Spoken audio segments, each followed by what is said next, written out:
Hello, gagawa ako ng pepino salad. Ang laki, di ba?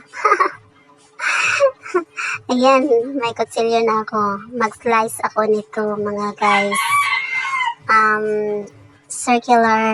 Circle size.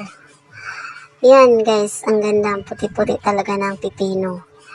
Rich ito ng vitamin E and A. Ayan, mga guys. Mas maganda kasi pag hindi natin tanggalin yung balat kasi nandyan yung vitamins. Ayan. To make it short, ayan, natapos ko na yung pag-slice. Ayan. Hindi pala circular, yung ginawa ko. Yung hinati ko pa yung circle. Ayan, gamitin natin lagyan natin ng mayonnaise. Para mas masarap yung salad natin. Yan naman talaga yung main ingredients ng salad. Vegetable salad. Yan. Tapos, lagyan natin ng konting asin, mga guys. Hindi ko napakita dito kung nalagyan ko. Ayan.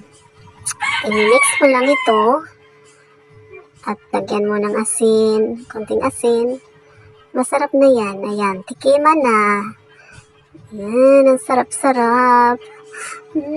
Yummy yummy. Subukan nyo rin ito, mga guys, kasi masarap ito at may vitamina kayong makukuha. Yummy. Sarap-sarap. Nakaubos ako ng dito, mga guys. Basta marami akong naubos dito. At nakapagbigay pa ako sa kapitbahay ko. Kasi yung mga bata, gusto rin kakain ng ganito. Thank you so much for watching. Bye-bye.